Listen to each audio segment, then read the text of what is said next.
మన ఫాలోవర్స్ లోని సబ్స్క్రైబర్స్ లోని చాలా ఎక్కువ మంది కామెంట్ చేస్తున్నారు ఏంటంటే మాకు ఇంటర్న్షిప్స్ ఎక్కడ సర్చ్ చేయాలి ఎక్కడ అప్లై చేయాలో తెలియట్లేదు బ్రో ఏమైనా సజెషన్స్ ఉంటే చెప్పు అనేసి చాలా మంది కామెంట్ చేస్తున్నారు ఎస్ వాళ్ళ కోసం నేను ఈ రోజు టోటల్గా 4 ఆప్షన్స్ అయితే చెప్పబోతున్నాను 4th option is my favourite అసలు మిస్ అవ్వద్దు గైస్ ఫస్ట్ ఆప్షన్ చూస్తే మీరు ఫస్ట్ అయితే లింక్డ్ఇన్ ఓపెన్ చేసి ఒక ప్రొఫైల్ అయితే క్రియేట్ చేసుకోండి ఆఫ్టర్ దట్ సర్చ్ ఆప్షన్ మీద క్లిక్ చేసి మీకు నచ్చిన జాబ్ రోల్ ఏంటని సెలెక్ట్ చేసుకోండి సెలెక్ట్ చేసుకున్న తర్వాత ఇక్కడ మనకి ఎక్స్పీరియన్స్ లెవెల్లోని ఇంటర్న్షిప్ సెలెక్ట్ చేసి షో కొట్టండి సరిపోతుంది అక్కడ మనకి అన్ని ఇంటర్న్షిప్స్ అయితే డిస్ప్లే అవుతాయి అండ్ డేట్ కూడా మనకైతే పాస్ట్ వీక్ కానీ పాస్ట్ 24 కానీ పెట్టామంటే సో ఇంకా లేటెస్ట్ ఇంటర్న్షిప్స్ మనకైతే కనిపిస్తాయి అక్కడ నుంచి మీరు చక్కగా అయితే అప్లై అయితే చేసుకోవచ్చు సెకండ్ ఆప్షన్ చూస్తే మీ యొక్క డ్రీమ్ కంపెనీ అయితే గూగుల్లో టైప్ చేసి పక్కన కెరియర్స్ మీద క్లిక్ చేయండి సో క్లిక్ చేసిన తర్వాత నెక్స్ట్ ఆ యొక్క డ్రీమ్ కంపెనీ యొక్క కెరియర్ పేజ్ లోకి అయితే మీరు వెళ్తారు ఇక్కడ మీరు సింపుల్ సర్చ్ లోని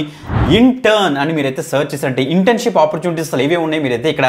ఫైండ్ జాబ్స్ మీకు ఇచ్చేస్తే మనకైతే వచ్చేస్తాయి ఆ యొక్క ఇంటర్న్షిప్ ఆపర్చునిటీస్ చెక్ చేసుకొని కూడా మీరైతే అప్లై అయితే చేసుకోవచ్చు థర్డ్ ఆప్షన్ వచ్చేటికి మనకైతే 2 వెబ్సైట్స్ అయితే చెప్తాను ఫస్ట్ వచ్చిన మనకైతే ఇంటర్న్షాలా ఒకసారి ఇక్కడ చూడండి ఒకసారి ఇంటర్న్షాలా యొక్క వెబ్సైట్ లోకి వెళ్తే ఇందులో మనకి లేటెస్ట్ ఇంటర్న్షిప్స్ అయితే మనకైతే దొరుకుతాయి ఇక్కడ దీని మీకు ఇచ్చేసి ఇక్కడ ఇంటర్న్షిప్ మీద ఇచ్చేసామంటే డిఫరెంట్ జాబ్ కేటగిరీస్ బేస్ చేసుకుని మనకైతే ఇంటర్న్షిప్స్ అయితే మనకైతే కనిపిస్తాయి అక్కడ కూడా మీరు అప్లై అయితే చేసుకోవచ్చు సెకండ్ వెబ్సైట్ వచ్చేటప్పుడు మనకైతే వెల్ ఫౌండ్ అని ఉంటుంది ఈ వెల్ ఫౌండ్ ఏంటంటే టెక్ స్టార్ట్అప్స్ డిఫరెంట్ స్టార్ట్అప్స్ అన్ని కూడా మనకైతే కనిపిస్తాయి ఆ యొక్క స్టార్ట్అప్ యొక్క డీటెయిల్స్ అన్ని కూడా మీరైతే యాక్సెస్ చేసుకోవచ్చు ఆ యొక్క డీటెయిల్స్ లో అసలు ఎంత ఫండింగ్ వచ్చింది ఎవరెవరు సీఈఓస్ అని కూడా చెక్ చేసుకొని మీరు అక్కడ నుంచి ఆ డైరెక్ట్ కంపెనీకి కూడా మీరైతే అప్లై అయితే చేసుకోవచ్చు ఇక 4th ఆప్షన్ వచ్చేటికి ఓన్లీ సింపుల్ గా మీరు యూట్యూబ్ లోని దిస్ ఈజ్ విదయ్ అని టైప్ చేయండి టైప్ చేసిన ఒక ఛానల్ మీకు అయితే వస్తుంది చూడండి ఒకసారి ఇది especially this is Vidya channel వచ్చేటికి ఓన్లీ ఇంటర్న్షిప్స్ కి అప్రెంటిస్షిప్స్ కి ఒక స్టూడెంట్ కి యూజ్ అయ్యే కంటెంట్ అంతా కూడా మేము దీంట్లో రోల్ చేస్తాం ఎవ్రీ డే ఒక ఇంటర్న్షిప్ మేమైతే పోస్ట్ చేస్తామట కామెంట్స్ తగ్గట్టుగా అక్కడ నుంచి కూడా మీరైతే ఇంటర్న్షిప్ కి అయితే అప్లై చేసుకోవచ్చు మంచి ఆప్షన్స్ ఎక్కువ మందికి ఈ యొక్క వీడియోని అయితే షేర్ చేయండి లైక్ చేయండి మీ యొక్క జాబ్ రిక్వైర్మెంట్ కింద కామెంట్ అయితే చేసేయండి ఓకే